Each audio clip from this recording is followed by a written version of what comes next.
Assalamualaikum warahmatullahi wabarakatuh, sahabat-sahabat Lover dimanapun Anda berada, tetap jaga kesehatan bersama keluarga. Hari ini hari yang sangat berbahagia untuk saya, karena saya itu bisa mampir ke tempatnya senior, teman-teman. Dan ini yang memperkenalkan di Bali, Koi Munuk. Itu Bi, Ya. selamat pagi. Pagi, Mas. Assalamualaikum buat pecinta koi seluruh Nusantara. Ini di desa mana, Bli? Banjar Bebalang, Banjar Bebalang, Kecamatan Bangli, Kabupaten Bangli, Provinsi Bali. Provinsi Bali, Ya. Kecamatan Bangli. Bangli, Oh, masuk Bangli ini ya? Ya, ya. Kalau dari Denpasar ke sini berapa kilo? 40 menitan lah, 40 kilo. 40 kilo? Kalau dari bandara ke sini?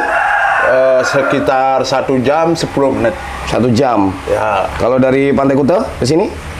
1 jam 30 menitan. 1 jam 30 menit. Ya. Nah, karena dia orang Bali pasti tahu. Gitu. Jadi nanti kalau ada Google Map-nya apa di sini Google Map-nya? Seputar ikan koi gitu aja. Seputar ikan koi. Ya. Pasti nyampe sini. Pasti nyampe sini. Dan di sini ini saya bermalam di sini, teman-teman. Disambut dengan baik, dengan ramah sama senior ini. Jadi saya itu memang sengaja mau silaturahim ke sini karena potensi koi di Bali itu, munuk-munuk itu memang kayaknya mayoritas gitu ya, beliau. Benar, Mas. Mayoritas ya. Suka yang polosan, yang munuk, yang bulky. Yang munuk, yang bulky. Jumbo lagi. Jumbo yang di sini. Ya. Kira-kira mulai kapan, Bli? Kok ada rencana buat konten di YouTube itu gimana, Bli, ceritanya? Jadi gini, Mas Hasan atau Mas Buhori Koi Channel. Saya manggilnya Mas Hasan, guys.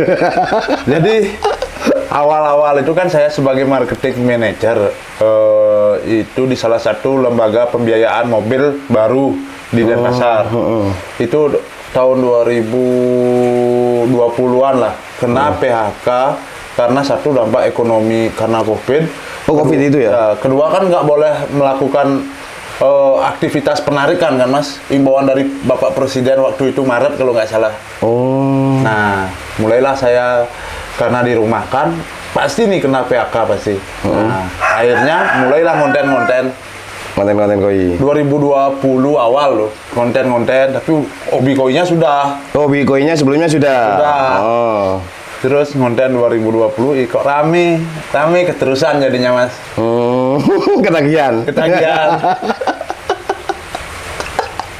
Ketagihan dari di mobil, mainan di mobil, terus lihat koi karena keadaan sebenarnya ya. Karena keadaan, dipaksa keadaan, Mas. Karena keadaan, terus coba-coba di koi ini ya, malah ketagihan. Ketagihan, Mas.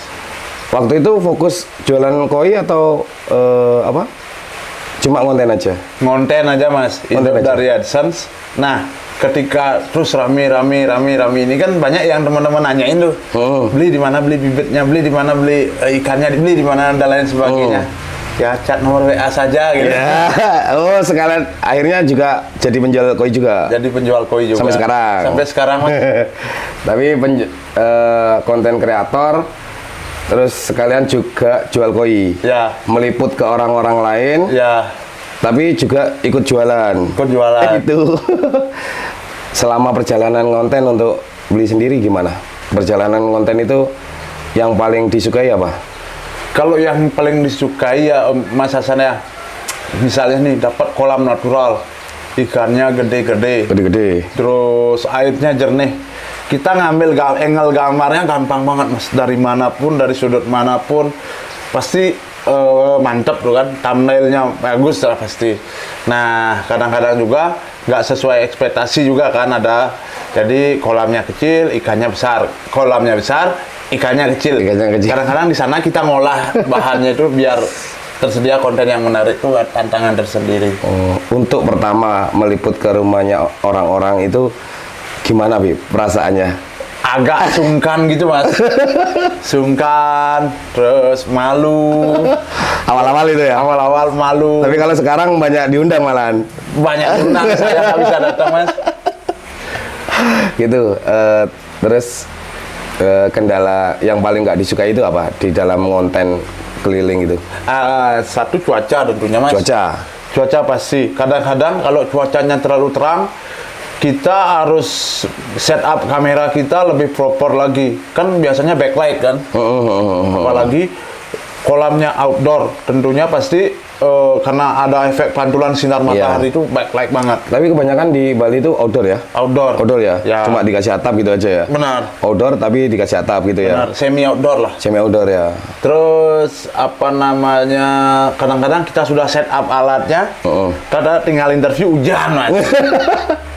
Tapi paling sering hujan di Bali? Sering banget ya? Sering banget. Untuk musim-musim ini memang sering ya? Sering banget. Setahunan ini ya? Ya. Gitu. Terus awal-awal jualan koi gimana? Seperti tak bilang tadi mas. Situ kan penghobi, nggak tahu caranya packing lah, terus caranya jualnya di mana lah, kan gitu tau pastinya. Itu gimana? Pertama dapat orderan itu kesannya gimana? Ada teman yang bantu nih di Gianyar. Oh gini caranya packing. Akhirnya bisa belajar dari sana. Oh karena saya juga butuh uang. Jadi kan naluri manusia itu kan mempertahankan hidupnya sendiri kan. Jadi saya belajar packing, belajar tahan oksigen kalau ikan jumbo sampai provinsi mana bisa tahan. Terus nyari-nyari jaringan pengiriman, baik itu lewat darat ataupun lewat udara, karena penghobi-penghobi Jakarta yang ikannya mau jumbo-jumbo pasti dia ngirimnya lewat udara. Tapi kalau penghobi koi yang mau ongkirnya rendah pasti lewat darat. Gitu. Ya. Pernah nggak mengalami kematian di saat waktu pengiriman? Sering mas. Sering. Karena apa ya? Ikan sakit atau gimana? Pertama karena ikannya memang kadang-kadang jantan ya. Kalau jantan tuh di packing ikan jumboan gini dia mas. Kecuali kena siripnya bocor. Oh itu. Terus kadang-kadang stres lagi mas. Terus apa lagi ya, kadang-kadang bisnya yang telat masuk. Misalnya di perjalanannya ya, ke Semarang nih kan 24 jam full loh kalau ke Jawa Tengah. Kalau dari Bali 24 jam full kita trek dah tuh. Ya, biasanya saya pakai bus Gunung Arta jam 6 pagi udah masuk Semarang mas. Masuk Semarang. Kan kita sudah bisa prediksi kan kapasitas oksigennya, akan tetapi kadang-kadang ada ikannya yang berontak waktu di packing mas. Ya kalau pejantan itu memang gitu ya. Ya kalau betina lebih ruwet lagi mas. Betina ruwet lagi? Kadang-kadang gendong telur itu mas. Oh ya. Kalau kita ke Jawa ngirimnya kan pastilah ikan di atas 50 lah. Jumbo-jumbo terus ya? Jumbo-jumbo Munuk-munuk. Kadang-kadang gendong telur itu mas, wah airnya udah butak sampai sana mas. Sampai sana? Ya. Ngobrol? Ya ngobrol, nggak berani minta uang kita. Masih di repen ikannya. Tetap menggunakan repen? Kita arahkan menggunakan repen biar pembeli pun terlindungi, kita pun juga terlindungi gitu loh. Tapi harus repen yang terpercaya. Biasanya kita pakai Omoton, Pasar Koi, itu dah. Atau Pak Andoko, Queen Koi bisa. Oh iya. Ya. Terus kalau ini beli, apa itu? Untuk belanjanya itu di mana di sini? Kalau polosan kita menitik beratkan kepada produk-produk lokal Bali ataupun Mas Kusnul, Mas Madinah, Mas Bima.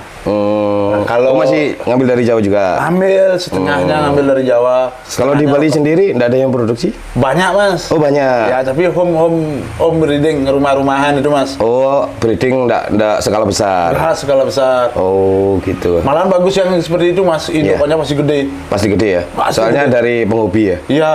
Kalau penghobi itu kan tahu sendiri ya. Kalau penghobi khususnya di daerah Bali itu ya. Ikannya satu kolam itu dikit-dikit. Tapi gini. Kayak fitness semua ya. Sampai sekarang beli ini juga jualan. Walaupun konten keliling tetap jualan. Tetap jualan. Karena 3 bulan ini aktivitas penjualan baik di Jawa maupun di Bali cenderung turun ya. Cenderung turun. Gitu. Tapi kalau paling banyak peminatnya untuk dibeli itu biasanya customernya itu minta dicarikan yang apa? Koi munuk-munuk memang. Benar. Munuk. Polosan. Di jumbo-jumbo semua. Jumbo-jumbo. Sebenarnya kalau kecil-kecil juga ada. Kecil-kecil ada sekarang ini, baru era kecil-kecil mas. Ada. Tapi paling dominan itu yang jumbo-jumbo. Kalau kecil-kecil biasanya sih karena harganya tuh lebih murah ya. Biasanya kawan-kawan di Jawa Barat pasti nyari di Blitar, Mas. Kalau gitu. kecil. Kalau jumbo-jumbo di sini banyak gudangnya ya. Munuk-munuk gitu ya. Lebih banyak di Blitar sana lah. Oh iya. Tapi kan di sini juga banyak loh. Saya keliling itu ikannya walaupun kolam 2 meter kali 1 meter ikannya gede-gede. Ya, gitu. Penghobi rata-rata penghobi lah. Penghobi ya rata-rata. Tapi di sini penghobi, walaupun penghobi di daerah Bali itu boleh dibeli ya. Boleh ya? Boleh ya di sini ya. Cocok harga. Cocok harga boleh ya di sini ya. Boleh. Kalau untuk hari ini stoknya banyak mana? Kebetulan Mas Hasan kan dadakan kan, jadi kami belum sempat mempersiapkan stok. Ada nggak banyak sih Mas, cuma ada. Ada. Ya. Saya itu memang nggak ada rencana ke sini. Saya ada kepentingan lain. Terus saya itu nggak ada bilang kalau mau ke sini. Dan ini memang mendadak. Dan saya itu bermalam di sini. Suhunya di sini ini dingin banget, hampir seperti di daerah Malang ya beliau. Nah, daerah pegunungan di sini ini sejuk banget teman-teman. Terus di sini ini apa ya, suasananya itu enak banget. Silakan teman-teman itu mampir, barangkali ada yang dari luar kota, Benar. lancong ke Bali, sempatkan mampir di sini. Di sini suasananya enak banget. Dan kalau mau milih ikan di sini juga bisa ditunjukkan.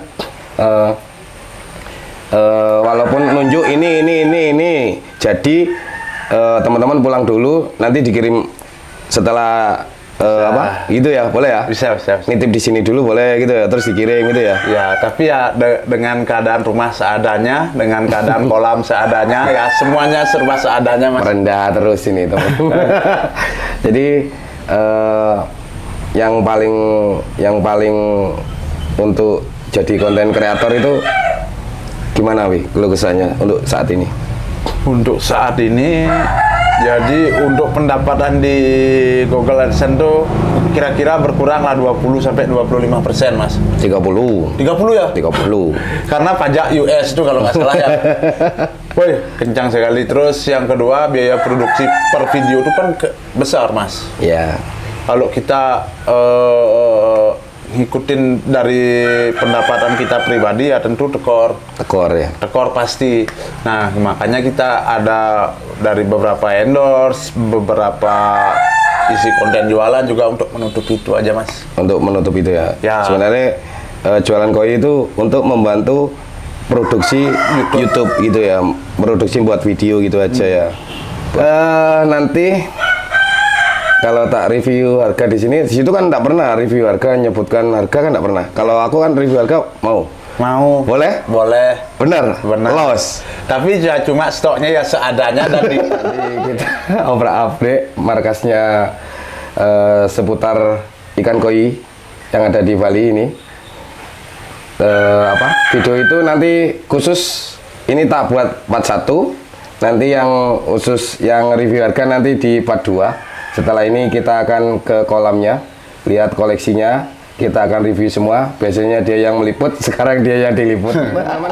Cukup sekian, mudah-mudahan video ini bisa menambah semangat saya, tentunya bisa soan ke senior. Gitu ya teman-teman. Wassalamualaikum warahmatullahi wabarakatuh. Ayo, kita langsung ke sana ya. Ya, siap. Langsung ke kolam ya, cukup rapi ya. Ya. Oke, yuk kita langsung ke sana teman-teman. Yuk Mas. Rokoknya Mas, Iya. kopinya nggak di bawah? Iya, kopinya di bawah, Rek.